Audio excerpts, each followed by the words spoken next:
নমস্কার বন্ধুরা, আমি ডোনা রিগালিস লাইভ কিচেন চ্যানেল নিয়ে তোমাদের সামনে এসেছি। আজকে আমি তোমাদের জন্য সম্পূর্ণ নিরামিষ একটা ভেজ ডাল রেসিপি নিয়ে এসেছি।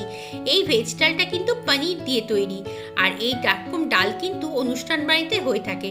চলো তাহলে দেরি না করে ঝটপট রান্নাঘরে গিয়ে শিখে নাও কি করে বানাচ্ছি আমি পনির দিয়ে মুগ ডাল। মুগ ডালটা ভালো মতো ধুয়ে আমি এটাকে 1 ঘন্টা আগে জলের মধ্যে ভিজিয়ে রেখেছি। এখন এটাকে আমরা গ্যাসের মধ্যে বসিয়ে দিব। এর মধ্যে কিন্তু কিছুই দেওয়া হয়নি। মুগ ডালটা দেখো অনেকটা সেদ্ধ হয়ে এসছে। এখন আমি এর মধ্যে ছোট ছোট টুকরো করে রাখা গাজর রেখেছি একটাই, সেই গাজরটাকে আমি দিয়ে দিচ্ছি। এই গাজরটাও কিন্তু ডালের সঙ্গে একটু সেদ্ধ হবে, এবং ডালটা যখন আধা সেদ্ধ হয়ে আসবে তখন কিন্তু গাজরটা দিতে হবে। এই সেদ্ধ করার প্রসেসটা কিন্তু তোমরা প্রেসার কুকারেও চাইলে করতে পারো।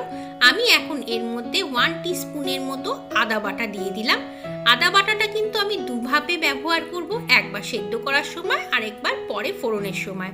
আমি সামান্য পরিমাণে একটু হলুদও দিয়ে দিচ্ছি। হলুদটা এই সময়ে দিয়ে দিলাম, আর হলুদ কিন্তু খুব বেশি দেওয়ার দরকার নেই। ডালটা যেহেতু কিছুটা সেদ্ধ হয়েই গিয়েছে, এখন আমি এর মধ্যে 1/2 টিস্পুনের একটু বেশি নুন দিয়ে দিচ্ছি। ডালটা কিন্তু বেশ টকবক করে ফুটতে শুরু করে দিয়েছে। আমরা কিন্তু ডালটাকে একদম গলিয়ে ফেলবো না, মোটামুটি সেদ্ধ হয়ে গেলে বন্ধ করে দেব। আমি এর মধ্যে কিছু ফ্রোজেন মটরশুঁটি দিয়ে দিলাম। তোমরা চাইলে এমনি বাজার থেকে কেনা মটরশুঁটিও দিতে পারো।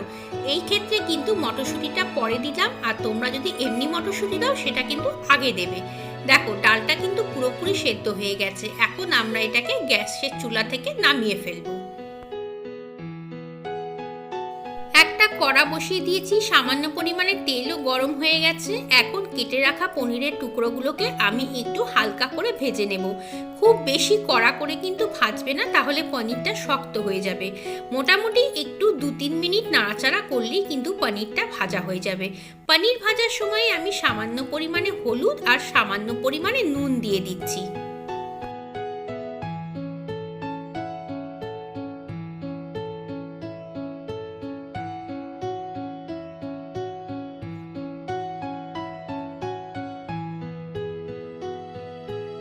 পনিরটা কিন্তু ভাজা হয়ে গেছে, এর থেকে বেশি কিন্তু ভাজবো না। চলো এবার সব পনিরগুলোকে তুলে ফেলি।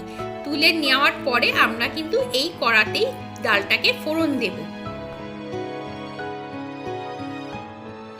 ফোড়নের জন্য আমি 2 টিস্পুনের মতো সর্ষের তেল দিলাম, আর সাথে দিব অল্প পরিমাণে ঘি।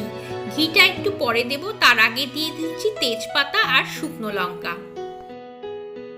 শুকনো লঙ্কা আর তেজপাতাটাকে তেলের মধ্যে আমি 1 মিনিটের মতো নাড়াচাড়া করে এই সময় আমি 1 চামচের মতো ঘিও দিয়ে দিচ্ছি।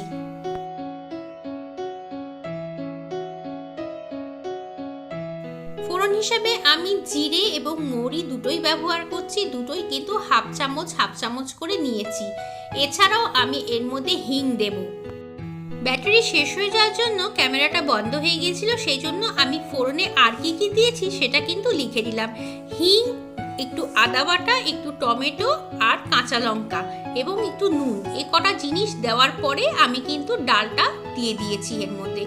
ফোড়নের সময় তোমরা চাইলে পারে ওই টমেটোর সাথে অল্প একটু কিন্তু কাশ্মীরি লঙ্কাও দিতে পারো, তাতে কিন্তু ডালের কালারটা বেশ ভালো হয়, মানে সাদা সাদা ভাবটা চলে যায়। এখন আমি ডালের মধ্যে একটু চিনি দেব। চিনিটা এই ধরে রাখো 1 টিস্পুনের মতো চিনি দিলেই কিন্তু হয়ে যাবে।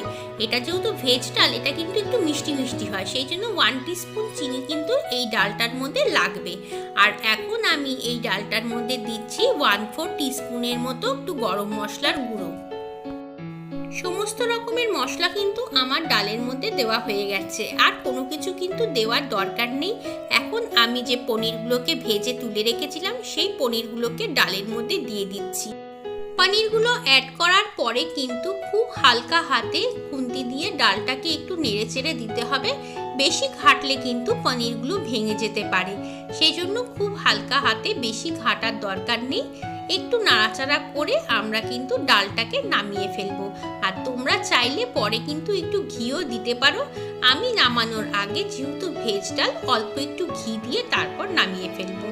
দেখো ঘিটা দেওয়াই হয়ে গেল, আর অল্পই দিলাম, খুব বেশি দিইনি। এখন একটু ধনেপাতা দিয়ে ডালটাকে আমরা পরিবেশন করে দেব। কেমন লাগলো রেসিপিটা নিরামিষ ডাল কিন্তু আমাদের সবারই খুব পছন্দ। আর এইরকম অনুষ্ঠান বাড়ির মধ্যে করে যদি ডাল থাকে প্রথম পাতে তাহলে কিন্তু সবার ভালো লাগে। চলো তাহলে এবার পরিবেশন করে দিই ডালটা। এই দেখো তৈরি হয়ে গেছে অনুষ্ঠান বাড়ির মতো করে পনির দিয়ে মুগ ডাল। এই ডালটা কিন্তু খেতে দুর্দান্ত লাগে, আর গরম গরম ভাতের সাথে এরকম একটা ডাল আর ভাজা থাকলে কিন্তু আর কিছুই লাগে না। আমার রেসিপিটা ভালো লাগলে লাইক কমেন্ট শেয়ার করো, নতুন বন্ধু হয়ে থাকলে চ্যানেলকে সাবস্ক্রাইব করো। চলো আজকের মতো বিদায়, আবার আসবো, ততক্ষণ সবাই ভালো থেকো, সবাইকে টাটা।